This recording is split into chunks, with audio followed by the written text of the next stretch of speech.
Now we're moving into step 3, which is hiring your dream team. Unless you're super handy and you plan on doing majority of this work yourself, hiring people to assist you is going to speed up the process and ultimately save you money in the long run. As we had talked about in the previous step, there are other costs involved other than just your strict labor and materials expenses.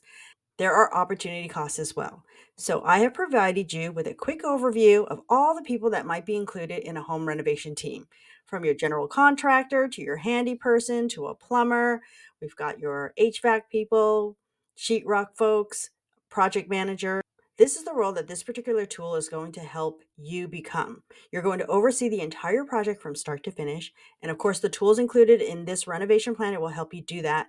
I have been the project manager for many, many clients over the years. And even if you had a general contractor that has a quote unquote project manager to oversee your project, you want to have another person be the checks and balances for that person. Another thing you want to do is keep a file of all your related paperwork. This is going to be important because along with the binder that you're going to create for your physical planner, you're going to want to create another binder to keep all the related paperwork for your specific renovation. All you need is a binder, and included in that binder is various tabs. I have here all the various tabs that you may want to include. In addition, take before and after photos and progress photos throughout the process. This is not only fun to see how far you've come, but it's also a great way to cover your you know what.